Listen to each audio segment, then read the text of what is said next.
tunazikata tu vizuri, tunachaza. Sasa ukitembea wallet iko hivi, mpaka unaona kwamba huyu jamaa kwa sawa. Kitambo yetu tulikuwa tunaangalia kiatu. Kama kiatu imeinuka hivi, huyo mtu ako na gari. Maana ukikanyaga sana kiatu inainuka. Hiyo ndio watu walikuwa wanaangalia. Siku hizi watu wanaangalia nini? Pocket. Ni nini uko nayo? Siku hizi gari zinapepa mtu yeyote. What do you have you are giving me? Sasa sikiza, walitoka kwetu kwa sababu hawakukuwa wanani? Hawakukuwa wa kwetu. Mtu asiku influence kama wakati ule, kama ni hao wasichana ninakatia huyu msichana, wanakuja na huyu. Na mimi tuko na Joshua. Tunatembea pamoja. Sasa huyu tunamuongelesha na leta huyu. Na imagine wakikuja kama tunalala na huyu huku, Joshua analala na huyu huku. Na hawakuwa wanajuana, hawakuwa wanapendana, lakini wamependana hapo immediately. Nowadays haiko hivi. Vitu imechange. Group influence ndio ina influence. Unapata kwamba mtu amefanya kitu ambacho hakufanya nini? Hakutaka. And those days wasichana walizaa wengi, wakazaa wengi, kwa maana walizaa bila kuwa na mpango, walikuwa tayari kwenye ndoa. Sababu ya nini? Group influence. Na those days watu walikuwa napenda huyu jamaa venye ana match vizuri, venye anaimba vizuri, venye ana conduct, anahubiri. Nowadays what do you have? What are you giving us? Alafu anamaliza akisema nini? Maana kama wangalikuwa wa kwetu. Maana kama wangalikuwa wa kwetu, wangalikaa pamoja nasi. Kama alikuwa wa kwetu angelikaa pamoja na nani? Mungu akikupatia, he gives you a perfect what? Gift. Si ni kweli? Na ninajua kuna kakaratasi umeandika kwa nyumba, fenye naona mzuri. Tunataka mwanaume ako hivi, mwanaume ako financially stable. Are you stable financially? Mwanaume ako na gari, uko na baiskeli. Lakini leo, I want to change your mind today. When you are going home today, enda udiriti hizo vitu zote. Tunataka mwanaume ako hivi, enda useme hivi, I don't like this. Uandike vitu zenye utapenda. Mimi sitapenda mwanaume ananidictate. Andika. Mimi sitapenda mwanaume ananigombanisha. Andika. Mimi sitapenda mwanaume mlevi. Andika. Mimi sitapenda mwanaume ananichunguza. Andika. Itakusaidia kukaa kwenye ndoa. Lakini enda andika financially step. Wewe mwenyewe hata kipanda ya cabbage hauna. And you want to somebody is step. I need to get married to a pastor. Unakuja kanisa saa 6. That one can't happen. God is faithful to someone who is faithful to give you a faithful person. And God is faithful to someone who is unfaithful to give you an unfaithful person. God gives you what you are. Are you okay? Wewe ruka hapa unaruka. Kumbe na jamaa yako unaruka pale. Mnakutana. And that's how he is. Let's sema kwamba you have maintained yourself upate mtu anaenda hivi unless you wanted to do a shortcut. Umenipeleka mbali na sikuwa hapo, tulikuwa peer pressure. Si mnaona umenipeleka hapo because of peer pressure. Sasa unapata kwamba that influence imefanya hata watu kuacha shule, watu wameingia kwenye bangi, watu wameingia kwenye pombe, watu wanafanya vitu. Eti umeona fulani ameleta kasichana amelala nako wiki mzima, na hata wewe unaona hivyo unaleta. Eti wewe umeficha huko kazini, lakini unajua kuna kamutu kwa nyumba. Siku moja utaenda katakuweka mtego. Akatoki hapo. Unaenda hivi unakuta jioni bagi yake imewekwa hapo na imejaa manguo. Unasema kai. Na mimi siko tayari. Mimi nimekuja. Nitarudi aje kwetu wiki yote mzima. Na unaoa pia kupenda. Hivyo. Kama kuna mmoja hapa Kayole analia. Alileta msichana kutoka Kisii kuja kumsalimu. Ni conductor wa magari za kwenda Lang'ata Mkisii.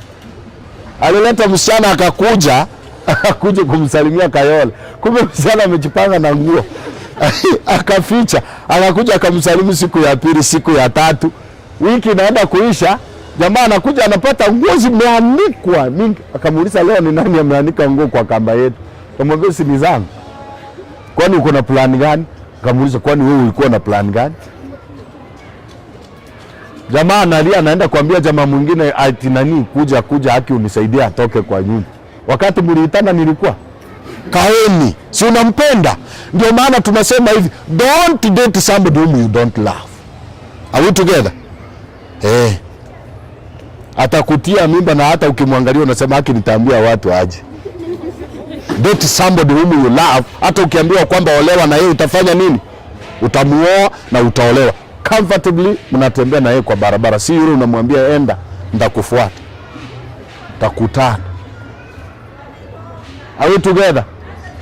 Mtu aliye wa kwako atakaa. Asiye wa kwako atafanya nini? Atakwenda. Ya influence imefanya mpaka mtu ameanza kutafuta pesa kwa njia ambayo si nzuri. Sababu fulani anavaa nguo, kila siku anabadilisha nguo. Kila sababu nguo tofauti. Yaani mpaka mwaka unaisha bila kurudia, na hata wewe unataka kuishi maisha yake. Labda ana date boyfriend ako Qatar. Boyfriend anamtumia pesa, anamwambia nunua shamba Ruai, kumbe shamba ni manguo. Wewe unataka uchifananisha na yeye, tosheka na kile ambacho ulicho nacho. Inafanya wa young ladies hapa in town, unapita hapa River Road, enda usiku saa 2. Kwanza si saa 2, saa 1. Kwanza wakati wa COVID hii walikuwa wameweka restrictions saa 1 nini imeisha. Unawapata hapo River Road saa 7. Anakuambia leo hutaki. Siku moja nikauliza mwingine sitaki nini? Looking for money. Ili ambaye vizuri, ishi kulingana na status yako. Kubali jinsi ulivyo. If you never accept who you are, you will not grow. Utakuwa unasumbuka tu maishani mwako, siku zote unateseka. Kama msichana mmoja nilikuwa na date. Divina kwa wapi? Nilikuwa na date. Kumbe wanakaa nyumba za mabati. Yeye amekuja kwangu, ameniona nakaa nyumba ya nini? Ya mawe. Namwambia si upike tule. Anasema kwetu hatutumianga tofu. Kwa wanatumia nini? Gas. Nikaweka ka stove kangu, nikawasha, nikapika mchele, nikakaranga maharawe because that's what I can afford. Hata shukuru sana nimekuundia food. Nikatengeneza chakula, nikaweka kwa meza. Akasema kwa sasa nasikia nimeshiba. Nili asipike. Sawa. Nilipomaliza nikaweka chakula kwa meza. Nilipoweka chakula kwa meza, kale ka stove unajua kukazima hivi tambi zinaanguka ndani. Nikakamwagia machi hivi. Hata ukitoka kwa hiyo nyumba unatoka ukinuka nini? Moshi ya stove. Na watu wanajua this person is using a stove. Alafu nikamwambia sasa karibu mesani tule. Akatoa na kichiko hivi anakula. Unajua, wacha niwaambie, I'm talking the real things. Ni kweli. Tusijifanya hapa iko hivyo. Tukiwa pale tunachumbiana, unakula na kichiko, unakula na nini? Sasa akachota akakula, nikatoa na ile kichiko nikakula, akaacha food. Hiyo inakwambia aje?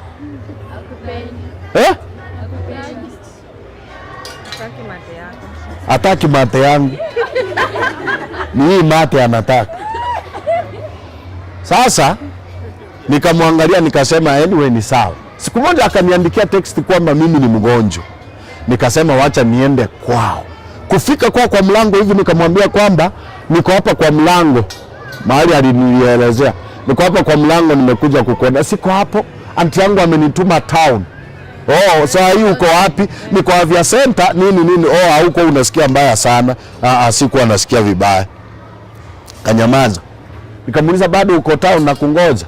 Kaniambia niko town hapa Avia Center. Nikamwambia nimesimama Avia Center. Uko wapi?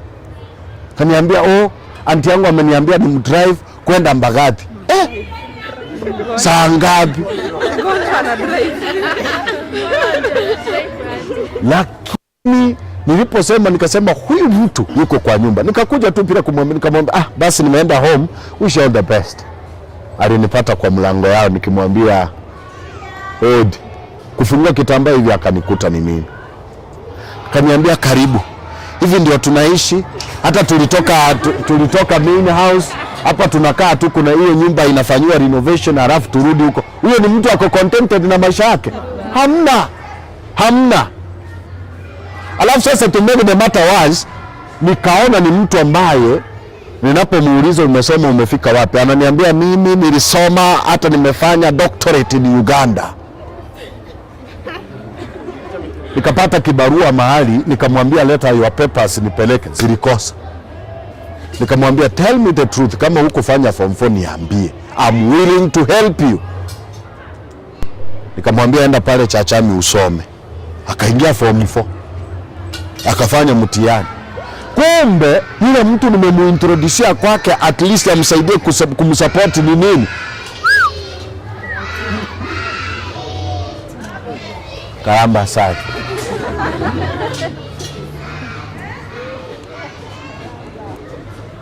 Unaelewa, huyo ni mtu ambaye hataki kuishi kwenye maisha ya nani. Mtu mmoja alisema hivi, life with contentment makes poor people to be rich, while life without contentment makes rich people to be poor. Mmenipata kweli? Yes. Life with contentment makes poor people to be what? To be rich. Kwa maana ametosheka na kile chake, anasema hivi, finally anachikuta kwamba ana vitu. Lakini yule ambaye hatosheki, anatafuta, unapata kwamba mwisho amefikia mahali ana nini? Ana anything. So peer pressure inaweza leta mambo mingi kwenye maisha yako. Mpaka unaona wasichana wa shule wanaandikia wazazi wao barua kwamba tumepotea, msitutafute, tumeenda kwa boyfriend zetu. Na kwani unajua wazazi ni simba, alafu nawaandikia hiyo.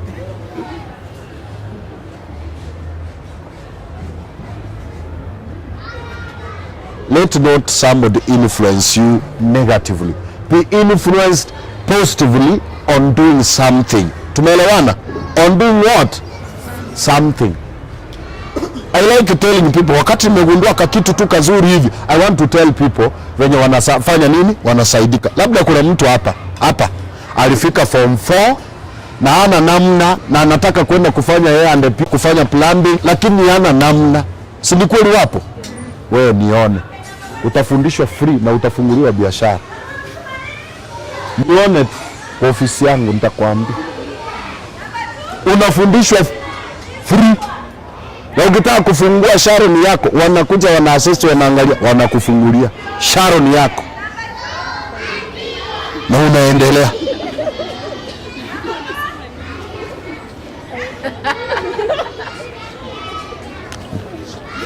Anasema nini? Nimesema aje? Ni Sharon. Sharon. Simraelewa, mimi nilisoma Nyakeminja primary, Nyakeminja secondary. Matamsa identity, wewe ukaficha identity. Mkisia atasema Beatrice. Mjaluo anasema district aje? District. Wajaluo wapo hapa enu. Ama ambia Mjaluo aseme Holy Spirit, anasema Holy Spirit. That's what they say. Ambia Mumeru aseme msichana, anasema msisani.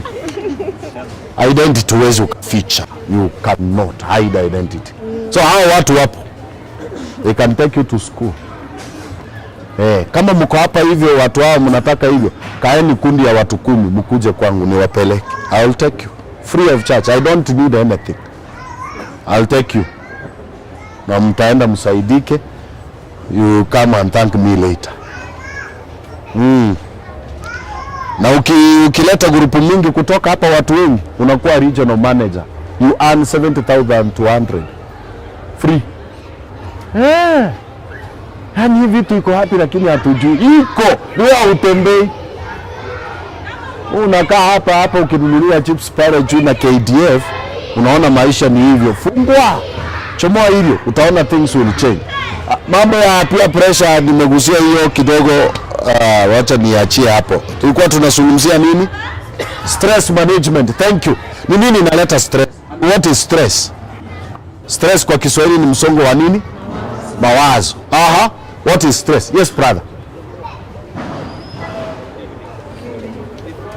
Before you compare Oh, yes. Kuna mahali uligusia unapozungumzia kidogo nataka na mimi wapi? Wale wanaozungumzia kuhusu pombe. Basically sometimes let's be truthful. Some of us Adventists, we always skip the day and we don't observe the Sabbath. Like we always skip the day, but we don't observe the Sabbath. Or we are good in biblical theory, but practically, yani vitu kwa ground ni different. But here we look smart, but our hypocrisy is very high. Ulizungumzia pombe na sijui mbona mnaonea walevi sana. Sasa mimi ni mlevi, but mnaonea walevi sana. Yeah, sometimes let's talk what is on the ground. Let's not try to think what is there. Ulisema mtu mwenye anakunywa pombe labda anataka asahau stress ama umaskini, anataka kuwa maskini. Biblia ilizungumza nini? Biblia ilizungumza anataka kuwa maskini. Kuna watu wamekunywa pombe na bado si maskini, ni matajiri. That's the practical point actually I'm learning from there. Kuna watu, we have two kinds of people who just take wine, you can hang it somewhere. Wengine wanakunywa pombe, kuna pombe ya kijiji ya huko nyuma. Kumi. Hasa inategemea ni pombe gani ulikuwa unazungumzia. Because what I know, alcohol is legally accepted above somebody's above 18. When it was legalized, the council, the men of God, the churches was there, I believe so. Wakakuba, you are here fighting us, okay? Not we are identifying yourself with them. Yes, no, it's good. I'm trying to give a true perception, not that I'm drinking. I'm trying to imagine. You are assume now I'm a drunkard guy, okay? You are fighting me here, but we have Keronje breweries inaendelea kutengeneza huko. Amjeenda huko na wale watu mjinga ulizia, lakini wakitengeneza pombe wakiuza ile 10% inakuja huko. Natengeneza nini? Kanisa. So like as the church, we as the men of God, what have we done to curb this? We are only focused on these people. Number two, I've done a lot of business and practically I can be in charge. Elda anasema musikunywe, musitumia pombe, but the profitable business like in this 21st century ni mambo ya pombe na nyama. Na tukienda huko nyuma tunakutana na Elda akona baa kubwa. Manager ni mtu mwingine lakini pesa inaingia kwa account ya. So mimi naendelea kuniambia nisiende hiyo, naendelea kuwa maskini. But huyu na yeye anaendelea kuwa mzuri. Kanisa anaendelea kuleta vitu mzuri. So like why is it why are we not told the truth, or like we see iko mali uuze pombe. Nimeajiri watu wengine kama wanakuja kanisa huku, nimepata wanaso mali, they are very desperate. Nimwambia the only business I have is a guest house, is a restaurant. Iko na guest house, iko na restaurant. Asa utafanya room ya wala watu na wewe kwa bauko. Nani atakataa na ana kazi? Nani atakataa huku? Si utakuja huko tufanye biashara. So like when we talk about influence, sometimes situations force us to do things. Yani hauna, lakini sasa inabidi ufanye. So, nikienda kufanya kwa hiyo bar, nimefanya dhambi. Na ukumbuke vile maisha inasukuma bwana. Ni sawa, umemaliza maswali yako? Ni nataka kujibu. Utajibu bwana, nilikuwa na mimi kujibu hayo tu. Hayo maswali umeuliza. Asante.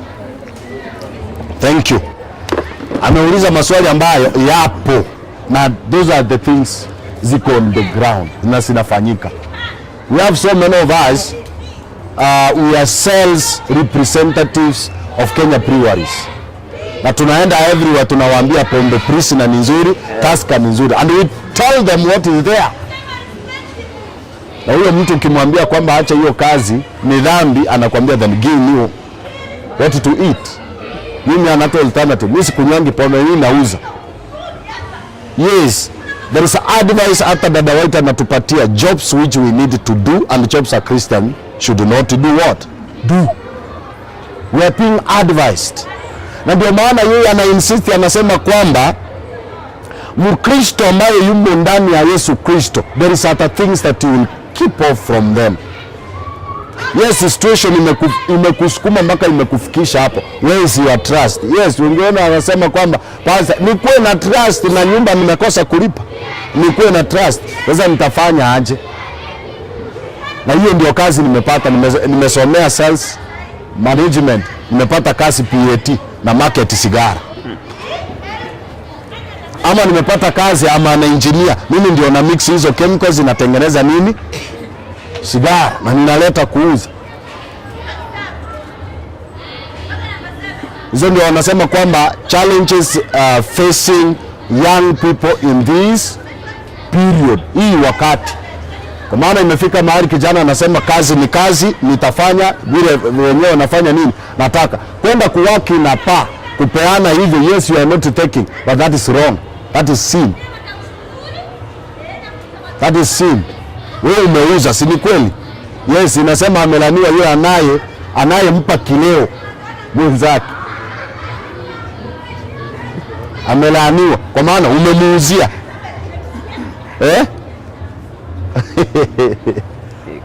Yeah. Yes, that is a challenging question. Yes, Peter.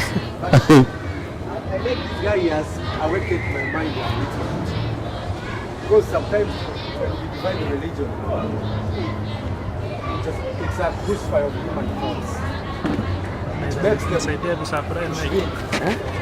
that we should not think beyond what religion is. And that's what our guy has just said. Honestly speaking, as a pastor, I think they have contributed most to the failure of the church, because the church has become a custodian of poor people, in the sense that they are told that money is evil. Enyewe watu wanasema kanisa Ukristo siku hizi imekuwa ya maskini.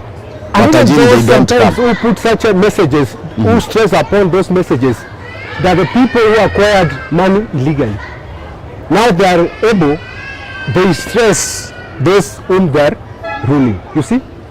But if the church had created ways and avenues for its members,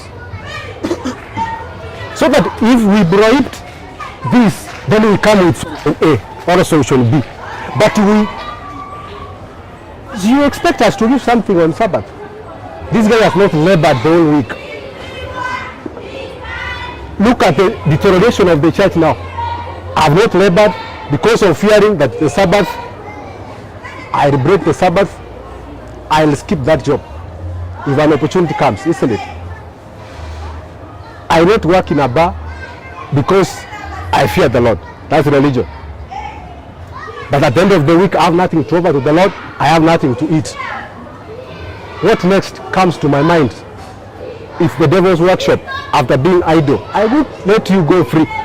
I'll come for you. When you are from work with 2 paper bags, I'll demand for you. Let me do away with the religion so that I can. It is high time that if whatever that we are prohibiting members from doing, it is high time that we create a solution for them. Like what you have said, gather 10 to 3 people. What can you do best? This is what we can do. How much do we need? This is what we need. Then we come up with a solution. Otherwise, these guys, all these young ladies and men here, allow us then to do what we can do so that we can earn a living. But empty stomach will never give you peace. Let me pause there. Thank you. Amenikumbusha jambo fulani. I went to do cervical cancer screening and HIV testing and counseling Club Leaders. Najua club inaitwa Club Leaders, iko Kirinyaga Road. Mahali watu wengi wako hapo ni strippers. Mnajua strippers ni akina nani? Wale wamefaa thongs peke yake.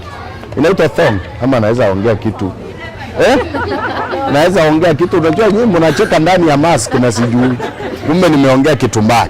By the way, I found a lady there from Buruburu, a Seventh-day Adventist. Tukaengage na yeye tukiongea. She was 21 years. Nikamuuliza swali. Mbona usiache hii nini uwe Mkristo halisi? Akaniuliza swali. Hata nilikosa jibu kumjibu. Here I earn 150,000 per night.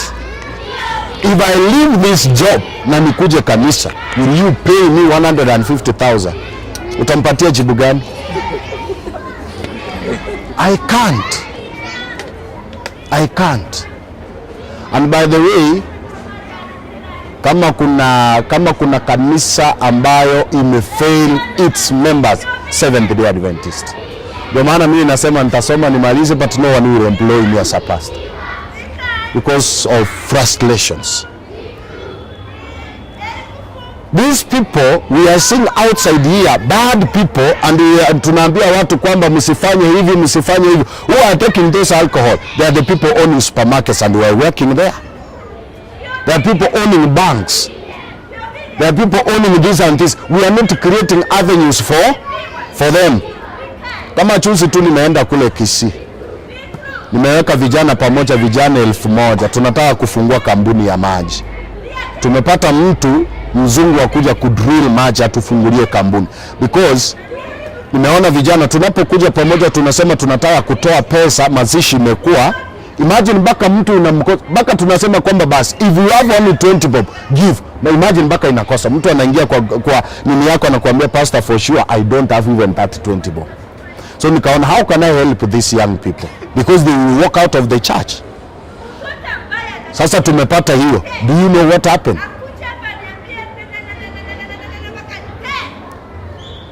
People who are against this pastors in the church wanasema I'm gaining popularity, natafuta kiti ya huko union. Nikamwambia mimi am I employed? Nitafute hiyo kiti ya union niende kufanya nini? I want to help young people.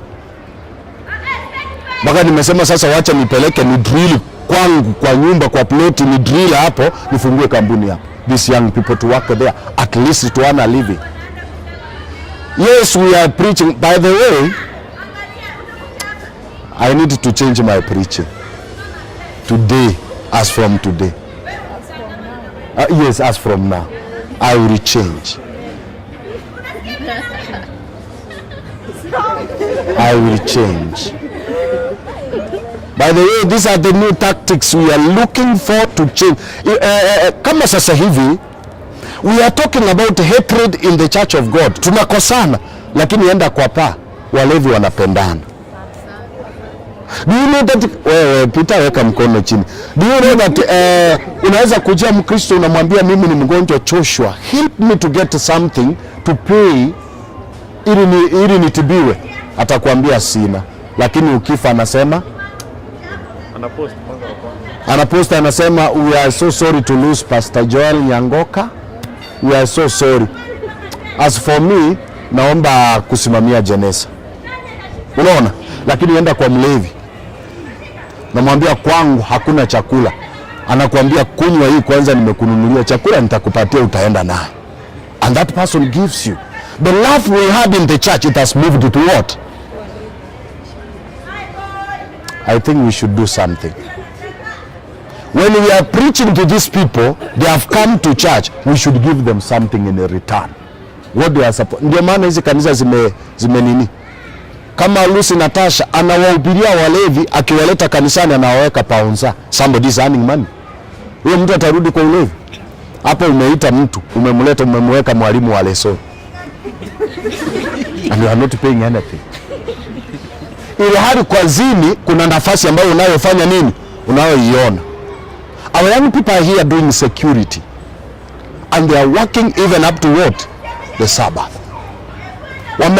Wameandika mabarua wameenda nazo. Nothing has happened. They are just there. I think we should do something. Si nimesema mwekane watu 10 mkuje. Tawasaidia. Na kila mtu atoe shilingi 200 ya registration. Na ukitaka kuingia sako iko hapo, you can get into that sako, you earn something you do your own things. Ati kwa hiyo ya kuenda shule you can do something. Tumeelewana? Si eti ni wale peke yao vijana, mpaka wale wamelewa. Hata mama yako unaweza mwambia kuja aenda fundishwe kama hakuweza kufikia.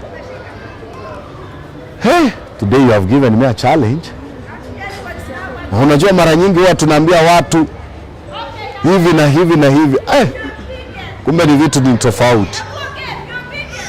Lakini ni kwamba ushauri wa Biblia, ndio ushauri wa Biblia inatuambia kwamba hivi vitu hatutakikani kuvifanya, kwa maana they are of the world.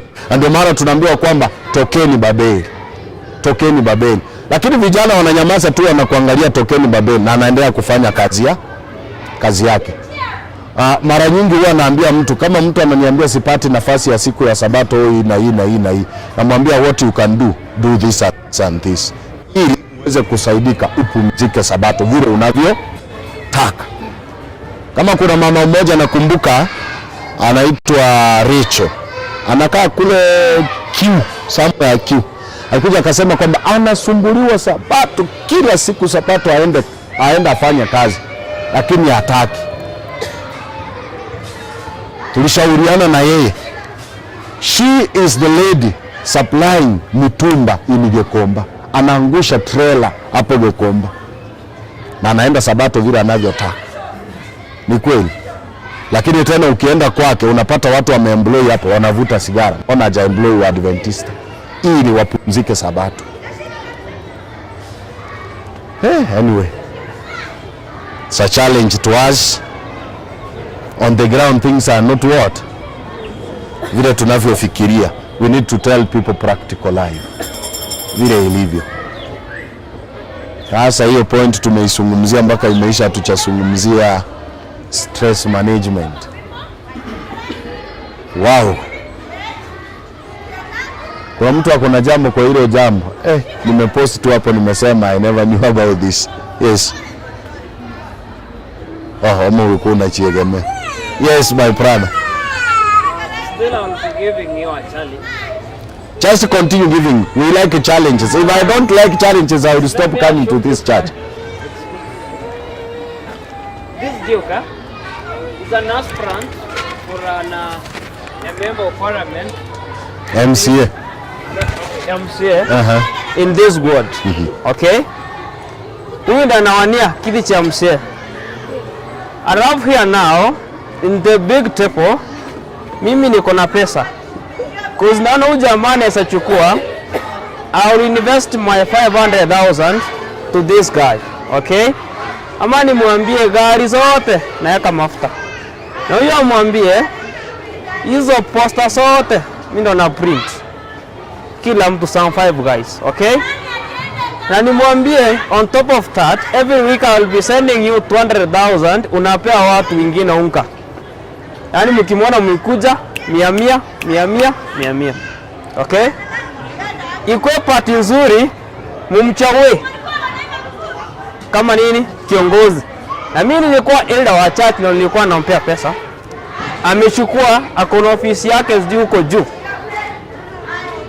Sasa mimi niende nawaambia vijana, carry your academic papers. Unaona jamaa wetu alichukua, anaweza tafutia nini? Kazi. Wewe ukumbuki ulipewa unga? You carry all your documents from diploma, degree, advanced. Unaenda unaweka huko. Na mimi, hii ni kijana yangu. Mimi ndio nilipia jamaa pesa. Namwambia, hii ndio jamaa yangu. Na wewe umekuja na nini? Na karatasi. Anaajiri nani? Aliyemsupport. But huku umeambiwa just fanya nini? Enda akusaidie. Uko ndani those guys, the factor is tamtrengi uko ndani. Those who invested in him, ndio wanafanya nini? Ndio wanapewa kazi. Kama mimi, I'm not an engineer. I'm not a civil engineer mwenye naweza tengeneza barabara. But I have a company yenye naweza fanya hizo vitu. Nikikuja kwa huyu na mwambia bana niko na company, pia mimi barabara nilawe. Na wewe unakuja with your superiority complex, dressed in a suit with all papers, unataka nini? Barabara atapea nani? Mimi si kwenda shule. Lakini huku nimeleta nini? Kamba. Ukifuatilia kama ni mzuri haiko. Wewe you have legit documents kutoka universities zimekubaliwa hii Kenya. Lakini ukifika huko ground vitu ni tofauti. Inamaanisha nini? Huko on the ground actually is very hot. The question I raised, we used to pitch to investors. They pumped money in a company we created. After some period we have loaned people they went away, they defaulted. The only business we have ni bar. The investors want interest and their capital. Do you close the bar? Ndiko ninachelete interest yao wanapewa. And remember, kama mtu amekupea like 5 million, you don't negotiate.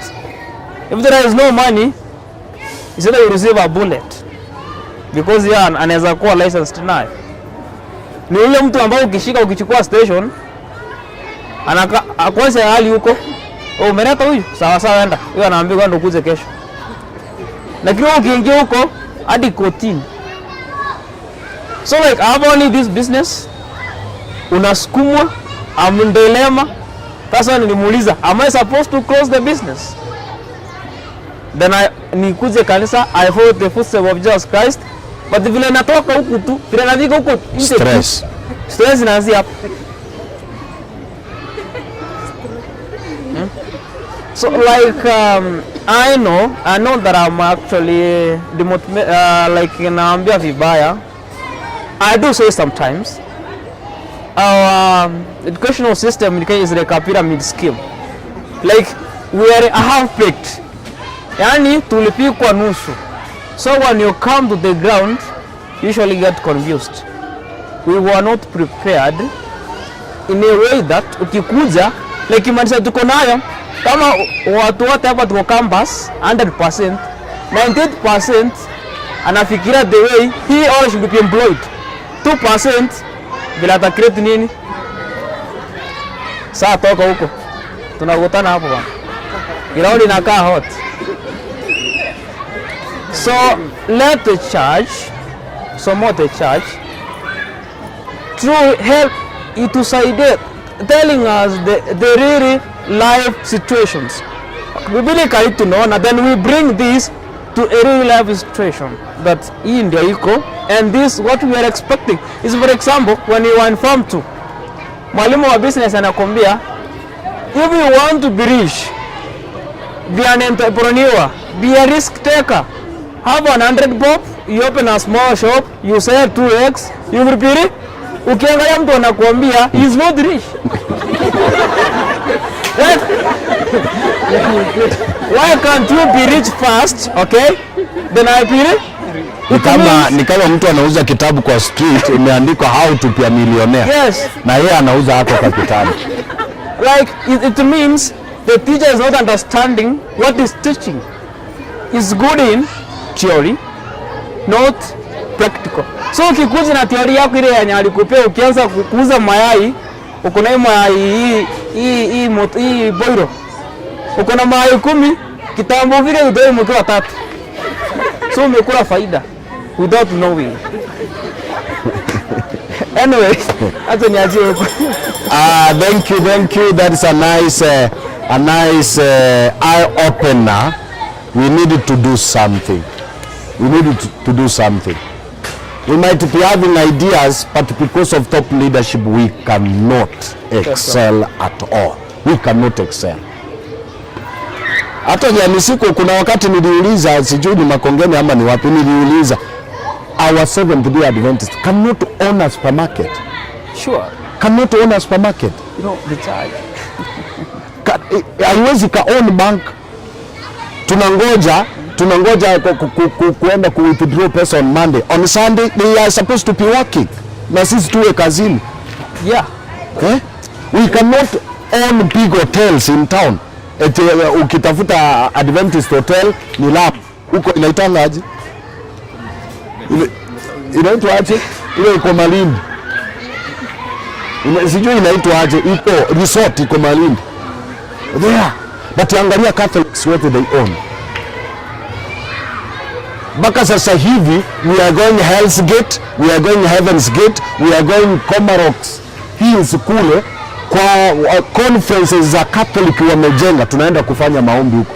Shame on us. Mpaka wamejenga, wamefanya vitu nini, so many nice things, you go there na pesa tu kidogo. Kwanza kuna mahali ilikuwa nimepanga retreat ya kupeleka vijana kule na nyuki. Mahali unaenda ni kwa wa Catholic, wameijenga vizuri, nyumba ziko za kulala, my friend, so smart. Watiangalia kwa Adventista, we don't have. Anyway, we need to do something. We need to do something.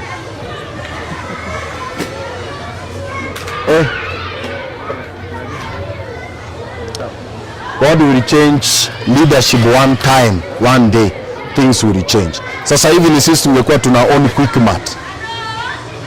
A supermarket which is growing.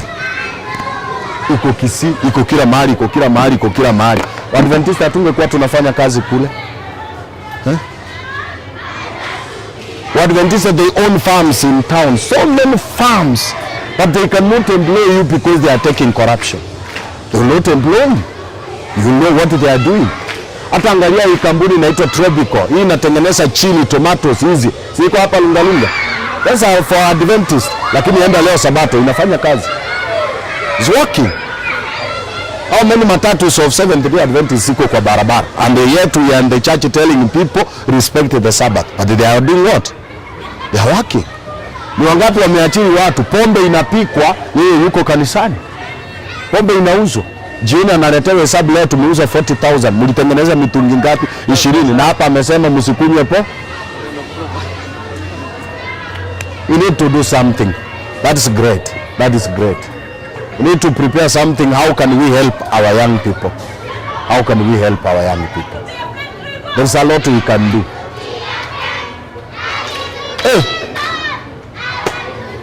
Lakini wale nimesema, if you are willing, you just come. And you are not giving me the 200 shillings, no. Nyinyi mkifika watu 10, it doesn't matter ni nani na nani na nani. If you are willing, mnafika watu 10, hiyo grupu yenu mnaitafutia jina. Mnaweza ita Nyakenye, Misia ama Nyamakoro, muite tu wenye mtaiita.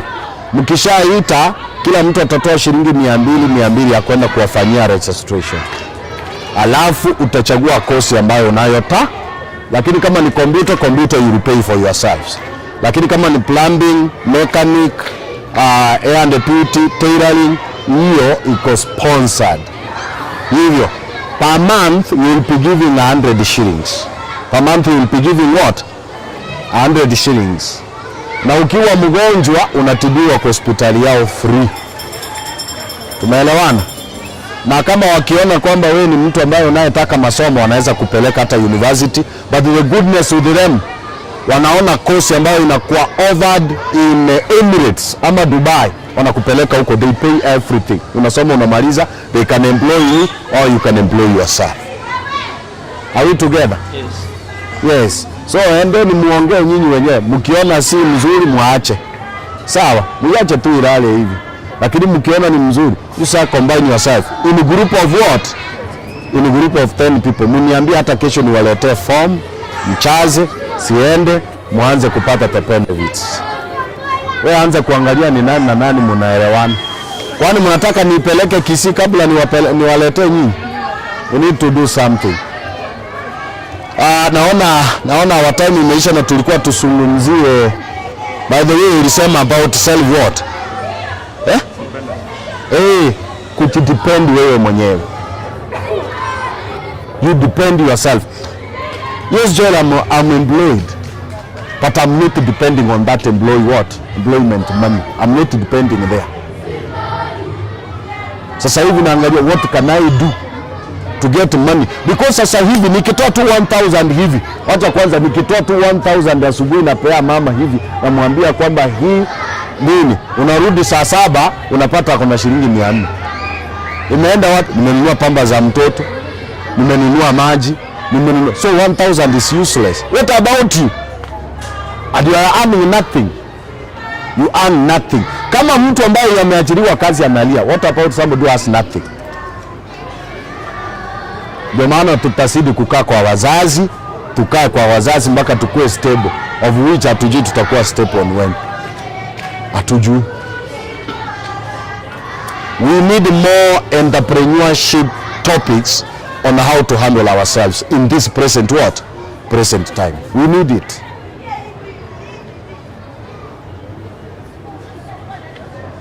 Wow. Kama serikali ilitoka ikaenda sehemu za Turkana, wakaona hawa watu wanasumbuka, wanaenda long distance kuchota maji, wakaenda wakachimba hizo visima karibu na milango yao. Ukitoka nje ni kisima, ukitoka nje ni kisima. Do you know they left those wells, na walikuwa wanaenda mahali walikuwa wanaenda. Ndio Catholic Church ilienda huko, wakajaribu kujua ni nini iko on the ground. Wakajua kwamba hao watu wana only one house, that is single room, one house. For them to make a baby, they send other babies to go and fetch water. When they go and fetch water, they make a baby. So they wanted space to make what? Ndio wakajua, wakaanza kuwachengea nyumba ya wazazi, nyumba ya vijana. Huyo mtu alisaidia ama hakusaidia? Huyo akiwahubiria watasikia ama hawatasikia? They will listen. Mpaka serikali ikafeel so bad. Lakini wakati hawa nyumba zimewekwa na wameishi, sasa kumeenda maisha iko sawa, they can make their own babies where they are. Now they started using the wells outside their houses. Even Christ gave people food, then he preached it to them. We need to do something. Kama kuna wakati nisimama Makongeni, wakati sikuwa na kazi, mpaka mtu anasema Mungu ameninyima kazi nioshe church. Siku moja mama mwingine akasahau, alikuwa in the ministry, akakuja akasema nilitoa kazi yangu nyumbani nikamleta kazi, amekunywa pombe mpaka ameacha kazi. Karibu tu nimuulize, mbona huku nipeleka mimi, kwa maana singeharibu kazi. Lakini unapoendea mtu anakuambia aje, Mungu atakubariki. Nasidi kukuombea Mungu akubariki na kazi. God can use you as an angel to bless me. Are we together? Sasa mpaka ilifika mahali eti Mungu anakuona, Mungu atakubariki. Naambia mtu don't talk about that. Give me something. Give me something. Hata kuna jamaa ametoka shule tu amefanya catering. Oh yes, in that ni nini nimewaambia, kuna catering bado. Na ukitaka kufungua hoteli yako they open for you. Now ametoka catering, amekuja. Asante. Ametoka catering, amekuja. Anatafuta kuajiriwa kazi na Muhindi hoteli. Kwa maana alikuwa anajua anakuja hivi na anapata kazi. Hakuna kazi. Anza kipanda chako. Kama kuna kitu kinaenda ni food. Hiyo ambaye amesema pombe. Clubs ndio zinafanya vizuri. In this Nairobi town, my friend, those people are making money. Clubs, another ni butcher ya nyama. Na eateries, chipe na ni vitu hizo zote. We need to get more information about entrepreneurship, on how to depend on ourselves, ili tuhakikishe kwamba maisha yetu yamekuwa sawa. Ndio, hata imekliki kwa mind yangu. Mtu mmoja alisema kwamba religion has made many young people poor. Hiyo kitu imekliki kwa mind. Yes, it can be. Mpaka ndio maana watu wanatafuta kwa kanisa zingine, anataka miracle. Naonanga Kanyari anakaa kwa TV anasema kwamba aliye na shilingi 500 nataka kukunenea ni baraka sasa hivi, tuma, na mtu anatuma. Because we are failures, we want what? Shortcuts. God does not love that. God does not love that. We need to rethink and do something. Yes, today I've learned something. Today I've learned what? Something. So I must do something. Yes, may God bless you. Sasa ile tumebakisha inasema aje? Stress management. Stress management. Yes, we need to talk about it, but not today, next time. Not today, next time. Kuna mtu aliye na jambo? Niambiwa muda umeisha. Kwa mtu aliye na jambo. Yes.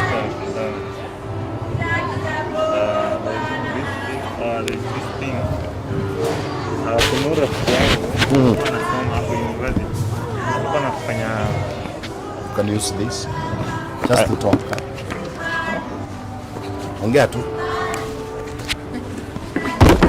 Alikuwa anafanya nothing lakini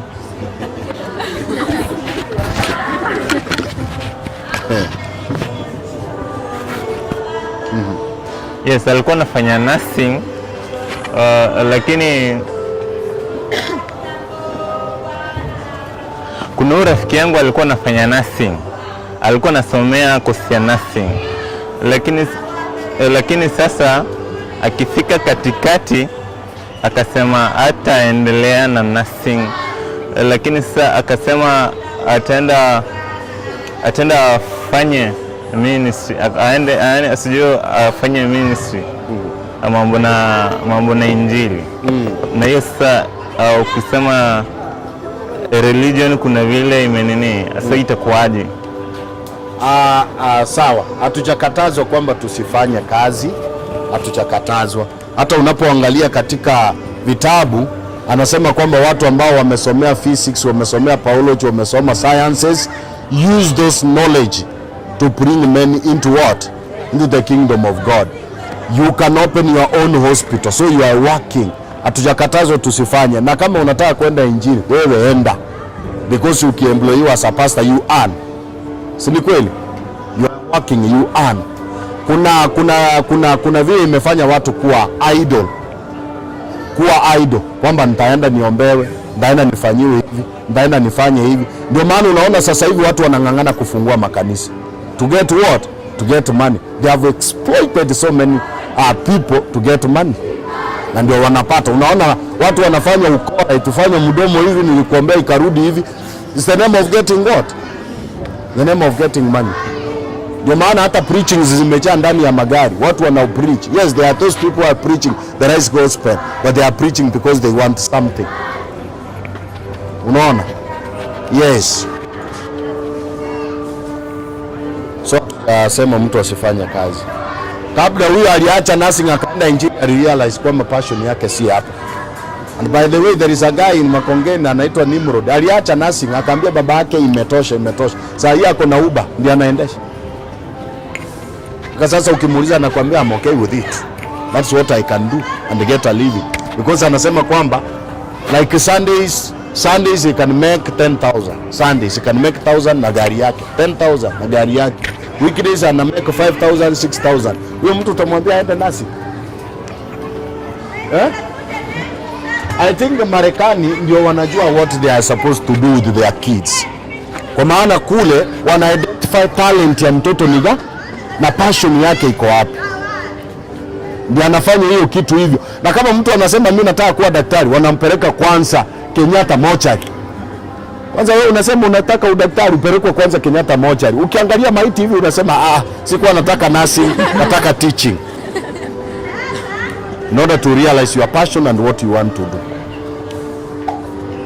Haya, asante kwa changisho zenu. Wewe unafanya udaktari. Asante kwa changisho zenu. Mungu aweze kuwabariki. Every day is a learning exercise. Nimejifundisha jambo and I need to change something. To change. Kuna mtu aliye na jambo. I want us to stand up and have a prayer from our pastor here. Pastor, kindly come and pray for us. Kama hakuna jambo, asimameni. Kanisa ikiisha mbaki. Shall we stand? Kanisa ikiisha mbaki kwa practice. Sawa. Naona umejaa lakini huko mbele naona wachache. Wachache wamechagua. Hata wewe unaweza kuwa ni mhubiri, unaweza kuja uhubiri nini? Thank you. Kabla sijaongea, wacha niwashukuru vijana. Nilisikia nyimbo zenu ni nzuri, lakini hamujaziweka kwenye niziweka kweli. Ni nzuri kweli, nilisikiliza, ni nzuri sana, sauti zimebalance vizuri. Sasa Mungu awabariki sana na mumtukuze, maana Biblia inasema remember your creator while while you are young. Shall we bow our heads for a word of prayer? Our dear, rest-loving Father, thank you because of your blessings that you've given this church, powerful youths who are serving you through songs, through preaching, and many other things, Lord. I thank you as I pray that you give them power, because the youths are power. Lord, give them power from above, the power of the Holy Spirit, so that when they move like an army to preach your word. And Lord, I pray that you embrace them with your love, protect each one of them from the dangers of this present digital world. And I pray that you prepare each one of us for your glorious coming. Thank you because of their Pastor Joel and all the others who are assisting one another. Prepare us for your kingdom, and this is the prayer that we are praying in Jesus' name. Amen.